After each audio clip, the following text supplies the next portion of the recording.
Welcome everyone to the Realms Deep 2022 showcase. This video will be made up of all the demos we played from Realms Deep, which is the annual FPS, boomer shooter, all that shooty kind of stuff play. So again, all these are demos and may not represent the current version of it. And we're going to start things off with Wizordum, which I'm pretty sure I butchered there. This is a modern retro throwback, where our key thing is that we're replacing guns and bullets with spells and fantasy weapons. The kingdom has been invaded by evil, and we are going to have to bash and throw fireballs at things in order to save the day. I like the look of this game. It has a very charming retro aesthetic to it. In the demo itself, we use 3 different weapons: a mace, your fireballs, which are your kind of pistol analog, and a ice wand, which is kind of your machine gun analog. Each level, of course, has multiple secrets to find and all that good stuff. My main concern about this game was that it felt like some of the hitbox for my fireballs wasn't really hitting enemies. And I was hoping to see, I think, a little bit more variety of weapon or kind of the situational design. This is definitely old school FPS in terms of maze-like environments, finding keys, that kind of thing. If you are a modern retro fan, I would say give this one a check, but if you're hoping for more of an evolution, I don't know if this game will go that far. As for another retro FPS, our next game is Only Lead Can Stop Them. This is one that definitely draws inspiration from the likes of Wolfenstein, kind of like Rise of the Triad or Blood kind of aesthetic.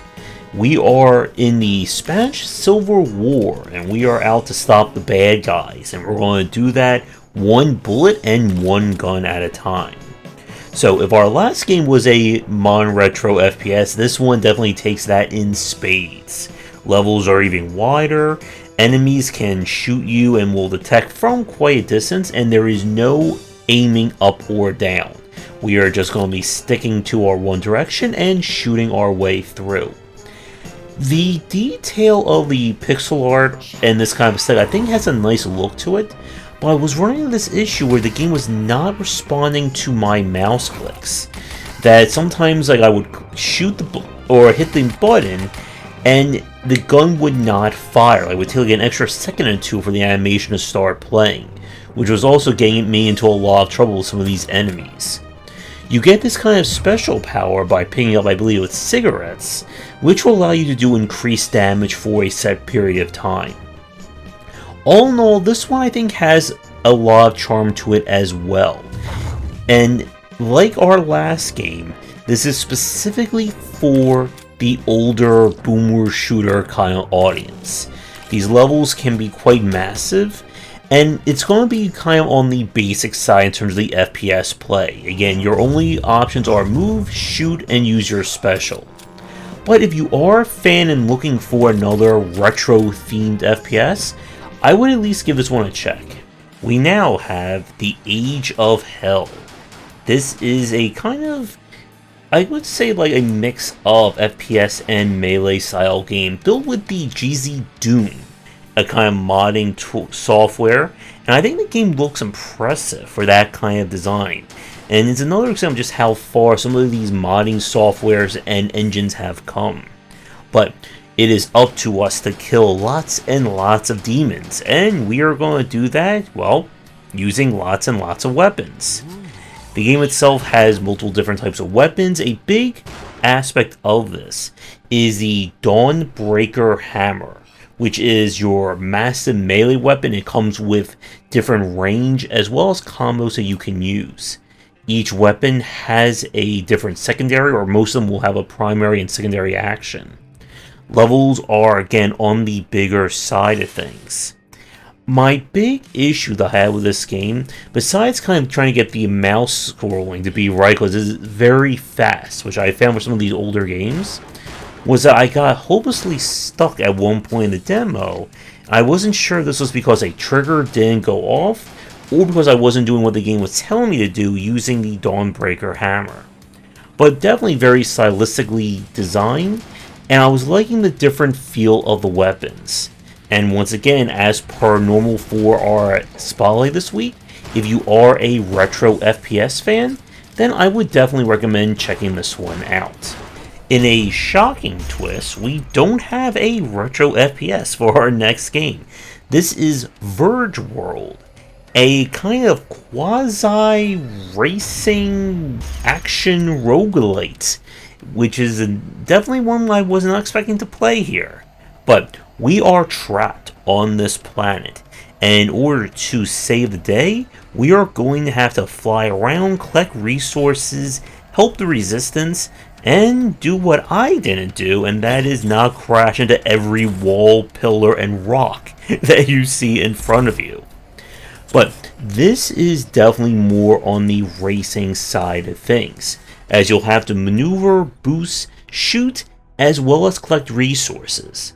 Using these resources, you'll be able to come back to your outpost / hangar and equip or outfit your ship with different weapons, get upgrades, all that good persistent element stuff to it.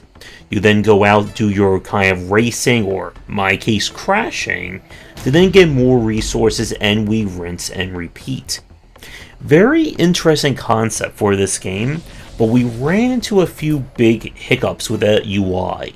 The game was suddenly having this issue where it was not really comfortable to play with either my keyboard and mouse or the gamepad. And I'm not sure if that was just some bugs with the game's demo, where it was not recognizing certain commands or certain inputs happening at the same time. Nevertheless, I think this is a very interesting concept for a game.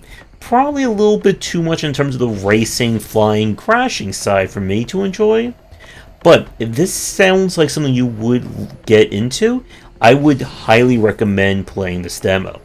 We now have Out of Bounds. This is a puzzle shooter where your challenge is to create a video game, doing what I assume all game devs do, just throw random assets and files into your computer, hit compile, and your game is done. Once again, I think formally proving game dev is a lot easier than what all those developers say that it is. But if you're hoping for a hardcore FPS, Out of Bounds is definitely not that. From the demo here, your goal is you explore these different rooms looking for the various assets. You put them into the compiler, and this moves things along, and you have a set amount of time to do this. My main issue that I had with this game was that it felt more annoying and awkward to play in a few spots than it should be. As you perform the various tasks, different little mini events will happen that will change or affect what you're supposed to do, such as slowing everything down, causing lots of screen shake, and it just got very obnoxious, I'm afraid, in terms of being able to play this. And when they introduce some of the bugs you have to hunt down and shoot, you do get some of the actual FPS play, but it's all kept very basic. All in all, this felt more like, I guess, a proof of concept than I think a finished idea. I'm curious to see how things would go in the finished version. Specifically in terms of, will there be more than 3 levels? How will kind of like the RNG of the resources work? And will there be more things to do other than just collecting and dealing with these weird issues?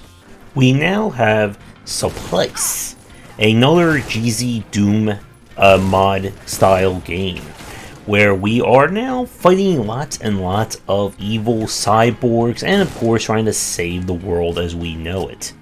I like the look and feel of this one. This is definitely high-speed arcade style gameplay. Much like some of the other entries on today's video, you have weapons of different primary and secondaries. The footage that you're seeing is played on the absolute highest difficulty, and why these enemies are not only very aggressive, but also very damage spongy. But levels are very wide, and definitely some interesting aspects of the actual exploration and weapons. Another modern retro shooter, so if you're watching this video and you aren't tired of boomers and shooting, I would definitely check this one out. We now have Hyper-Violent. This is first-person, kind of more survival horror than some of the other games we've shown on this video so far.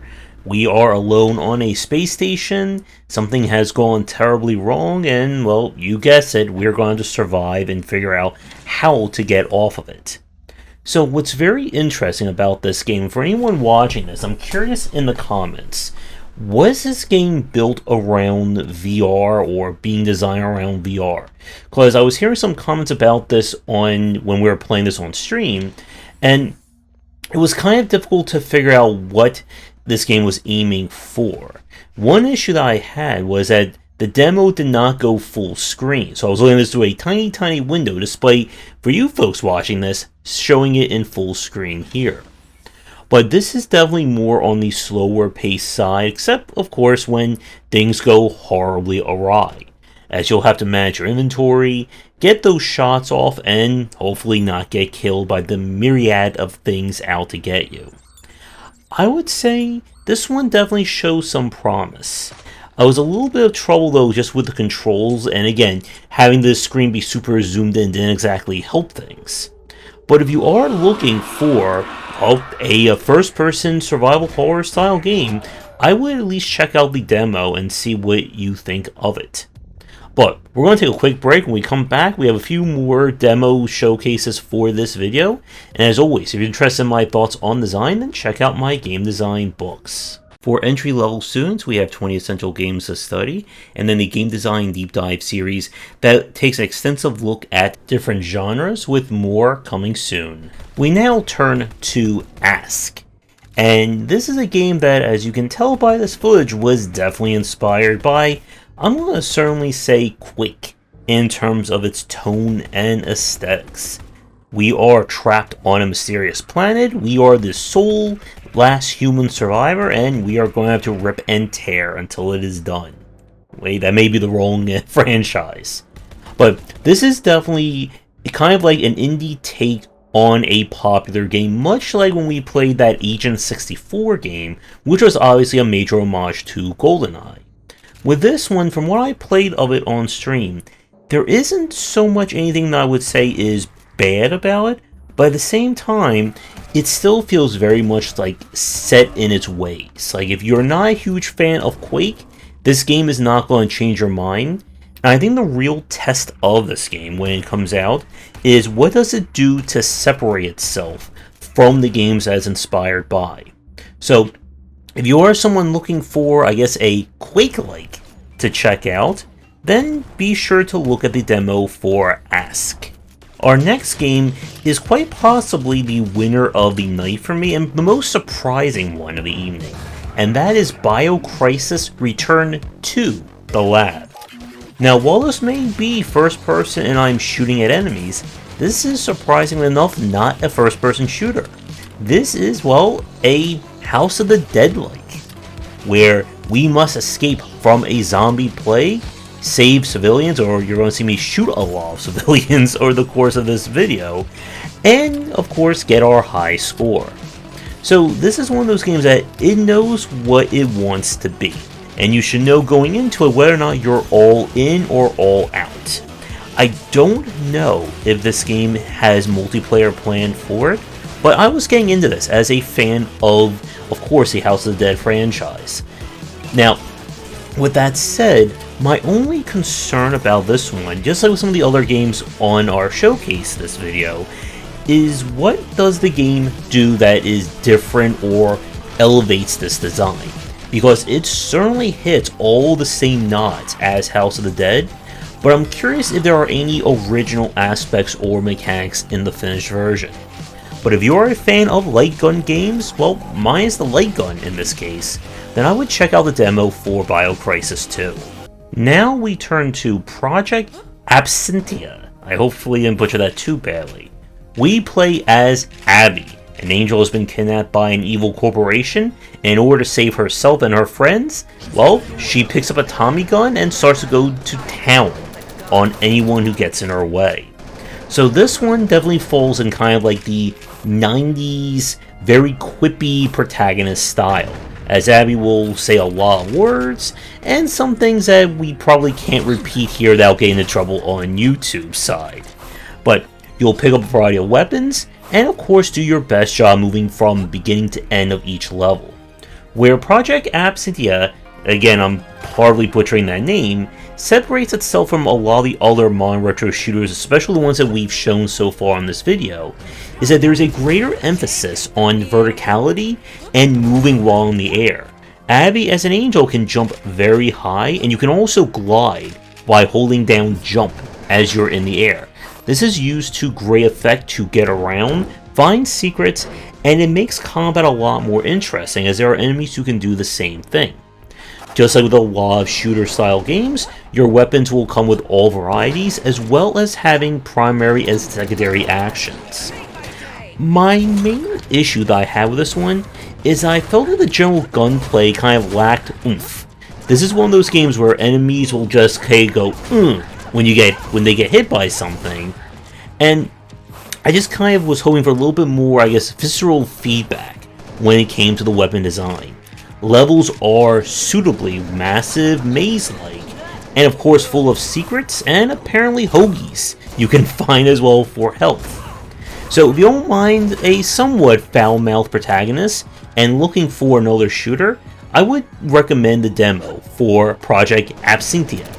We now have Impaler. This is a first-person shooter roguelike. It kind of reminds me in a little bit sense of the score chasing or arena style of a Devil Daggers, but this one is definitely more structured around progress as opposed to score chasing. You're able to summon spikes at will, as well as perform like AoE ground stomps when you jump and land, and of course you'll choose different weapons and gain upgrades by spending coins. Your mission is, well, you're going to survive wave by wave, killing them using any means necessary. Using the money you get from each wave to make yourself better and try to survive until the very end.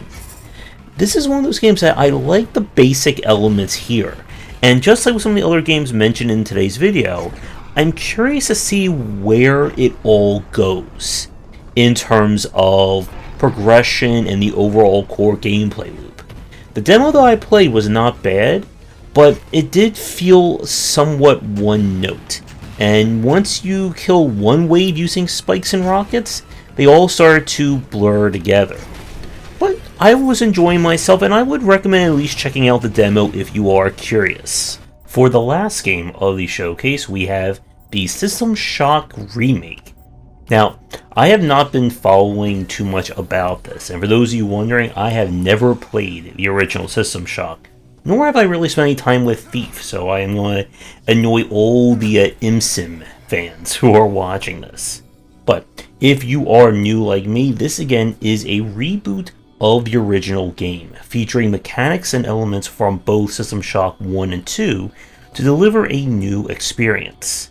So what that means is that you're still going to be exploring the space station, dealing with Shodan, as well as trying to power yourself up, but there will be major and minor differences in how you control, as well as what abilities you will find. For me, I was liking what I was seeing, but as with a lot of these games, I think my general issue was just trying to figure out what was going on and why I was just so slow using my weapon. And that was again one of the weird issues I had with this demo, that sometimes I was swinging my weapon or it was only going to fire or use an attack if I was actually pointed or going to be directly at the enemy. And when I wasn't, or even if the enemy was just slightly off, it was not connecting. And again, I don't know if that was like something with my mouse or a bug with the game itself. But the demo definitely proved to be interesting. Now, whether or not it's going to satisfy fans of the original, that is certainly going to be debatable. But I'm curious for new and old fans, what are your thoughts on this one? Because like I said, I haven't been keeping too up to date with the news surrounding it. I know this has been in development for a very long time. But definitely an interesting prospect, and I'm curious to see whether or not they're going to be able to stick the landing. But That, my friends, is going to do it for Realms Deep 2022. If you want to see all the games that I played in full uncut glory, be sure to check out the secondary gameplay channel. If you'd like me to tailor your game for a future showcase, please get in touch. Do the liking, subscribing, and commenting. Check out the Discord and Patreon, and come back for daily discussions on game design here, and on game wisdom, where he's in the art and science of games.